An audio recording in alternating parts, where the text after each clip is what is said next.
एक बंदा है सबरजोत नाम का, वो फल बेचता है, फ्रूट्स, और इतने मीठे फल होते हैं, इतने मीठे फल होते हैं कि दिमाग खराब हो जाए। गेस कर सकते हो क्यों? तो welcome to the video guys. आज के इस क्वेश्चन का आंसर जानने के लिए वीडियो आगे देखें। बात करते हैं मैटिक के बारे में। मैंने मैटिक के ऊपर कल बात की थी, बट इसके अलावा मैंने जब भी मैटिक के ऊपर वीडियो बनाया है, रेगुलरली मेरे पास एक क्वेश्चन आता है कि इसका 90% सप्लाई जो है वो इतने ही वॉलेट एड्रेसेस के पास है, तो भाई ये डेंजरस है क्या? या फिर इनफैक्ट इस तरह का भी क्वेश्चन आता है कि यार इनके ना टोकनॉमिक्स में ना थोड़ा सा डाउट है, कभी पंप ले लेता है, कभी भी डंप। अजीब सा नहीं है कि मैटिक आपको थोड़ा सा डेंजरस नहीं लगता? तो आज के वीडियो में मैं सप्लाई की बात करूंगा, वॉलेट एड्रेसेस में क्या चल रहा है क्या नहीं चल रहा है, हम वो भी देखेंगे 2 मिनट स्क्रीन पर जाकर। बट इसके साथ साथ मैंने एक शॉर्ट्स बनाया था, शॉर्ट वीडियो यूट्यूब का, कि मैटिक के वॉलेट का सप्लाई का क्या है। तो अगर आप शिवम या यूट्यूब पे जाएंगे, मैटिक टॉप 10 वॉलेट एड्रेस भी सर्च करेंगे, तो पहला ही मेरा वो शॉर्ट यूट्यूब शॉर्ट्स आ जाएगा, वो आप चेकआउट कर सकते हैं, आपको थोड़ा सा और आइडिया मिल जाएगा। बट विद दैट अपन चलते हैं स्क्रीन पे और देखते हैं कि मैटिक में चल क्या रहा है, कौन से एड्रेसेस बड़े हैं, कौन से छोटे हैं, एग्जैक्टली क्या हो रहा है, एंड ये कितना डेंजरस है, एंड इस डेंजर से बचा कैसे जाए while making the most money potentially out of Matic. आपको पता है गाइस, मैं कोई फाइनेंशियल एडवाइजर नहीं हूं, तो इन वीडियोस को एकदम फाइनेंस एडवाइस नहीं लेना है। एजुकेशनल वीडियो है, अपन एजुकेशन ही कर रहे हैं, देख रहे हैं कि मैटिक में क्या चल रहा है, तो कृपया इसको फाइनेंशियल एडवाइस की तरह मत ले। 100% रिस्क एंड रिस्पॉन्सिबिलिटी आपके हाथ में यहाँ पर है, ना कि किसी यूट्यूबर के। सो विद दैट अपन चलते हैं यहाँ पर मैटिक के ऊपर। तो मैटिक में सबसे पहले तो हम देख लेते हैं कि इनिशियल सप्लाई वगैरह क्या थी एंड क्या चक्कर था। तो जब मैटिक का इनिशियल सप्लाई आया था तो प्राइवेट सेल में 3.8% टोकन थे। फाइनेंस का लॉन्च पैड सेल जो था 19%, 19% ऑफ टोटल सप्लाई था। टीम के पास 16%, एडवाइजर्स के पास 4%, नेटवर्क ऑपरेशंस के लिए 12%, फाउंडेशन के पास 21.86%, करेंटली आई थिंक 22% के आसपास बन रहा है, ecosystem 23.3%। This was the initial supply. इसका सप्लाई शेड्यूल क्या था गाइस? तो इसका सप्लाई शेड्यूल में अगर हम अभी, मैं पूरा हिस्ट्री में ना जाते हुए अगर आपको बताऊं, 80% से ज़्यादा जो मैटिक की सप्लाई है वो ऑलरेडी पब्लिक सर्कुलेशन में है, which is a good thing, क्योंकि 80% सप्लाई सर्कुलेशन में, 20% जो है वो अगले 2 से 3 साल के अंदर 2025 तक जो है यहाँ पर पुश होनी है। सो 2-3 साल के अंदर अंदर वो पुश हो जाएगी यहाँ पर, और हम लोगों को 10 बिलियन मैटिक टोकन जो है वो सर्कुलेटिंग सप्लाई में दिखेंगे। तो पहला क्वेश्चन बहुत सारे लोगों का यहाँ पे उठता है कि जब 2025 में सारी सप्लाई आ जाएगी, क्योंकि इसमें से जो वैलिडेटर्स के रिवॉर्ड जाते हैं ना नेटवर्क को सिक्योर करने के, वो उस सप्लाई में से जाते हैं। जब वो खत्म हो गई तो मैटिक के जो वैलिडेटर्स होंगे उनको क्या इंसेंटिव मिलेगा? यार हम क्यों वैलिडेट करें, हमको कुछ एक्स्ट्रा थोड़ी मिल रहा है। तो उसमें मैटिक वालों ने इसको आंसर कर दिया था, फाउंडेशन वालों ने, एंड उन्होंने ऐसा आंसर किया था कि यार 2025 के बाद मैटिक फाउंडेशन उन लोगों को किसी ना किसी तरीके का इंसेंटिव यहाँ पर देगी, so that they continue to remain validators. And ये हमें एक फाउंडेशन के बहुत इंटरेस्टिंग माइंडसेट और काम करने के तरीके के बारे में बताता है, जिसमें मैं 1 मिनट में आऊँगा, जो बहुत इंपॉर्टेंट है गाइस। ये जो कितनी वॉलेट सप्लाई है ना, ये उसके लिए बहुत इंपॉर्टेंट पॉइंट है, इसको याद रखना आप, ठीक है। अब चलते हैं हम मैटिक की तरफ, actually not this website, burn की तरफ। तो यहाँ पर बर्न भी एग्जीक्यूट किया जाता है excuse me, and by the way आप भी बर्न कंफर्म कर सकते हो अगर आप चाहें तो। ये burn.polygon.technology है, यहाँ पर आप जाके बर्न को इनिशिएट कर सकते हो एज वेल, एंड वो आपको कॉन्ट्रैक्ट एग्जीक्यूट होता नजर आ सकता है कि ये डेड एड्रेस में जो है यहाँ पर मैटिक टोकन चले गए हैं, आप वेरीफाई भी कर सकते हो। तो पहली बात, काफ़ी सारी सप्लाई जो है वो आउट भी हो रही है, बट हम जो मैं आपको बोल रहा हूँ, अब इंपॉर्टेंट चीज़ क्या देखनी है उस पर 1 सेकंड में आता हूँ, बट उसके पहले 2-3 जो बड़े एड्रेसेस हैं जिनका हमको पता है वो देख लेते हैं, राइट। एक मैटिक टोकन का मेन एड्रेस है, फिर डब्ल्यू मैटिक टोकन का मेन एड्रेस है, यानी कि रैप्ट मैटिक का। इसके अलावा हॉबी का जो वॉलेट है वो यहाँ पे नंबर 7 पे है, ठीक है, जिसमें 12.7 मिलियन मैटिक्स आ जाते हैं। फाइनेंस का हॉट वॉलेट नंबर 2 जो है वो नंबर 15 पे चल रहा है, एंड साइज के हिसाब से बता रहा हूँ। उसके बाद आप टॉप 50 एड्रेसेस में तो नहीं है, 56 पे जो है इंश्योरेंस प्रोटोकॉल आता है, ची डाओ जो आता है 69 नंबर पे आता है, गैलेक्सी फाइट क्लब डिप्लॉयर जो आता है 73 पे आता है कॉन्ट्रैक्ट। तो आप इसमें देखो, स्फीयर फाइनेंस की liquidity pool treasury, worm hole का जो डिप्लॉयर है इनका, वो सारी चीज़ें कुछ अवेलेबल हैं, कुछ हमारे पास अवेलेबल यहाँ पर नहीं है, एंड आई थिंक ये एक कंसर्न का पॉइंट रहा है बहुत सारे लोगों के लिए। तो मैं अभी अगर फटाफट मेरा थोबड़ा सामने लेकर आऊँ तो बात करते हैं यहाँ पे। बाय द वे, वो जो पहला क्वेश्चन था ना सबरजोत का, अगर आपने नहीं गेस किया है तो सिंपल सी बात है यार, सबर का फल हमेशा मीठा ही होता है। अब सबर फल बेच रहे हैं ना, तो अगेन सो यहाँ पर बात करते हैं कि फाउंडेशन काम कैसे करती है यहाँ पर। सो मैटिक की जो फाउंडेशन है गाइज, अब मैंने मैटिक के साथ काम किया है तो आई नो वो लोग जो पेमेंट्स है ना वो मैटिक टोकन में निकाल रहे हैं। अब मैटिक टोकन में अगर पेमेंट्स निकलनी है तो कहाँ से वो टोकन आएंगे, और वो टोकन सप्लाई में इंट्रोड्यूस होने हैं ना, तो जो नेटवर्क ऑपरेशंस है, मार्केटिंग का खर्चा है जिसके लिए उन्होंने पैसा निकाला है, वो मैटिक में पे हो रहा है। इसके अलावा आपको हर्मेज का एक्विजिशन अगर याद होगा, उसके अलावा और एक्विजिशंस एंड डोनेशंस याद होंगे, हमेशा जो ये चीज़ें हो रही है ना वो मैटिक टोकन में की जा रही हैं। सो अगर मैं किसी के साथ डील कर रहा हूँ एंड मैं पॉलीगॉन के अंदर पॉलीगॉन फाउंडेशन हूँ, तो रैदर देन पेइंग इन यूएसडी या यूएसडीटी, मैं उनको मैटिक टोकन में पे करता हूँ। तो उसका पॉइंट क्या है, अब ये मैं क्यों आपको बता रहा हूँ, बहुत सिंपल सी बात है कि जो फाउंडेशन है बाय सेल रेगुलरली करती रहती है। अगर आप फाउंडेशन का वॉलेट यहाँ पर देखें, सिर्फ एक पॉइंट और भी आता है जो बहुत सारे लोग बोलते हैं उसमें, बट अगर आप फाउंडेशन का वॉलेट यहाँ पर देखें तो वहाँ पे काफ़ी ज़्यादा वियर्ड ट्रांजैक्शंस आपको बाय सेल देखने को मिलेंगे। कॉइन ब्यूरो ने भी ये पॉइंट कवर किया है and it is an interesting point, but उनका रीज़न यही है कि मैटिक की जो फाउंडेशन है वो अपना बहुत सारा पेमेंट्स करने के लिए, इंटरैक्शन करने के लिए, एक्विजिशंस करने के लिए, बहुत सारी चीज़ों के लिए मैटिक टोकन का ही खरीद बेच यहाँ पर करती है, जिसकी वजह से वो काफ़ी अलग सा सप्लाई हमको नज़र आता है एज़ कम्पेयर टू बाकी के बहुत सारे लोग। ये एक बात हो गई। दूसरा, वेस्टिंग वगैरह जो ऑलमोस्ट वो यहाँ पे रैप अप हो चुकी है, तो उसकी वजह से हम लोगों को टीम की तरफ से भी ऑफकोर्स सेलिंग देखने को मिलेगा, इनिशियल इन्वेस्टर्स का भी सेलिंग देखने को मिलेगा ही मिलेगा।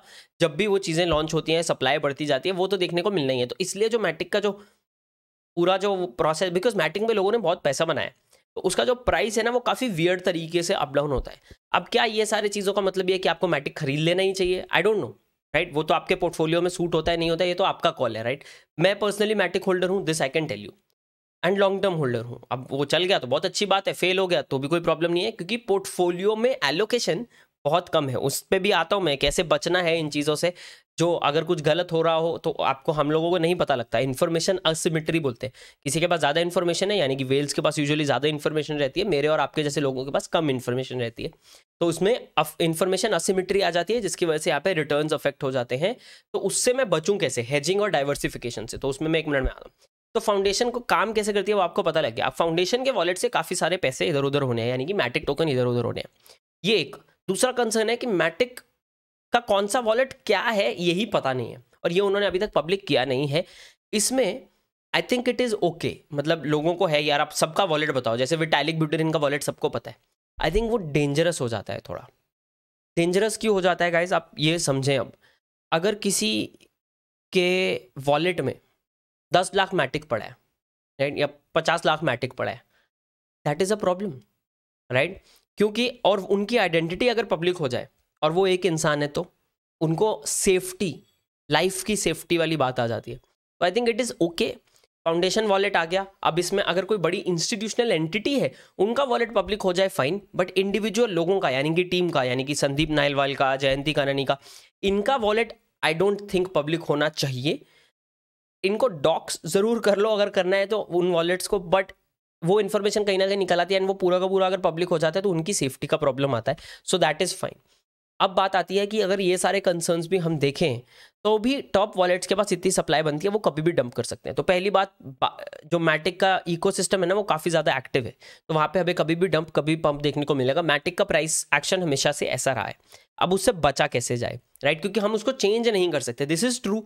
मैक्सिमम बड़ी से बड़ी जो सप्लाई है वो कुछ ही वॉलेट्स में, एंड बाय द वे ये कुछ ही वॉलेट्स में ना हम लोगों को हर ब्लॉकचेन में देखने को मिलती है। यानी कि माइक्रो स्ट्रैटेजी के पास कितने बिटकॉइन है, राइट। तो हम ये नहीं बोल सकते कि वो कंप्लीटली सेंट्रलाइज हो गया पॉलीगॉन, बट हम ये भी नहीं बोल सकते कि 100% डिसेंट्रलाइज्ड है, क्योंकि whales exist, right, and whales जब मन करें कुछ भी कर सकते हैं। तो यहाँ पर हम लोगों को दूसरा किस चीज़ का ध्यान रखना है ये वेल्स वाली बात में, वो ये ध्यान रखना है गाइस कि जब भी किसी तरीके का बड़े ट्रांजैक्शंस हो रहे हैं, हमें पैनिक नहीं करना है, पहली बात। दूसरा, हम जब हमारा पोर्टफोलियो बिल्ड कर रहे हैं उसमें मैटिक ऐड कर रहे हैं, तो मैटिक क्या है guys? Matic is a layer 2। तो उसमें इट मेक सेंस कि आप लेयर 2 को एक एलोकेशन दें। तो लेट्स से आपने बोला कि मेरे पोर्टफोलियो का 15% या 20% मैं लेयर 2 को दूंगा। 20% में आप 5 या 6 लेयर 2s ले लें, या 5 लेयर 2s ले लें, 4% पर लेयर 2 आप दे दें। अगर आप पॉलीगॉन को थोड़ा ज़्यादा देना चाहते हैं तो 8% पॉलीगॉन को दे लें, 12% जो है वो दूसरे लेयर 2s को आप दे सकते हो, राइट, चाहे आर्बिट्रम हो गया, इस तरह के हो गए। अब क्यों मैं ऐसा बोल रहा हूँ, उससे क्या हुआ, हेजिंग हो गई। तो अगर मैटिक में कुछ प्रॉब्लम आता है बिकॉज बहुत सारी सप्लाई एक ही जगह पे है, एंड बाय द वे जब ये पूरी की पूरी 10 बिलियन के 10 बिलियन टोकन सर्कुलेटिंग सप्लाई में आ जाएंगे तो धीरे धीरे डिसेंट्रलाइजेशन भी आनी स्टार्ट होगी। डिसेंट्रलाइजेशन टाइम के साथ आती है, एंड मैटिक कोई बहुत पुराना टोकन नहीं है, 10 साल से नहीं है यहाँ पे, राइट। डिसेंट्रलाइजेशन आती है टाइम के साथ, जैसे जैसे छोटे लोग ज़्यादा टोकन एक्यूमुलेट करके होल्ड करना स्टार्ट करते हैं, स्टेक करना स्टार्ट करते हैं, वैसे वैसे डिसेंट्रलाइजेशन बढ़ती है। तो इसमें टाइम लगेगा, आई एम गेसिंग कि 2025 के बाद ही हमको देखने को मिलेगा, गिवन कि तब तक मैटिक बचा रहा, गिवन कि तब तक क्रिप्टो मार्केट में ज़्यादा बड़ी प्रॉब्लम्स नहीं आई, गिवन कि इंडिया में रेगुलेशन का आप लैंडस्केप देखो, ये भी एक बहुत बड़ा कंसर्न है। तो आपको वैसे भी इंडियन प्रोजेक्ट है, दिल के पास है, agreed, but at the same time given कि रेगुलेटरी लैंडस्केप इंडिया का क्लियर नहीं है, आपको सिर्फ पॉलीगॉन में ज़्यादा इन्वेस्ट वैसे भी नहीं करना चाहिए। Automatically it doesn't make sense investing side से, उसमें डाइवर्सिफिकेशन ज़रूरी है ही है ऑटोमेटिकली, क्योंकि यहाँ का रेगुलेटरी लैंडस्केप ही थोड़ा सा वियर्ड है। आपको बाहर के प्रोजेक्ट्स में भी यहाँ पर करना ही चाहिए डाइवर्सिफाई, एंड उससे आपकी जो हेजिंग है वो यहाँ पर हो जाती है। एंड हेजिंग आप दूसरे तरीके से कैसे कर सकते हो, लेयर 2s तो रखो बट लेयर 1s भी रखो, यानी कि इथीरियम एंड इस तरह के जो लेयर 1 सोल्यूशंस हैं they will make more sense as well along with Matic. अगर आप ओवर लेवरेज्ड हो एंड ज़्यादा ही आपका पोर्टफोलियो मैटिक के अंदर, then it is a complete problem. And this is not just Matic guys, ये और भी टोकेनोमिक्स अगर आप प्रोजेक्ट्स के देखो तो काफ़ी डेंजरस हो जाते हैं।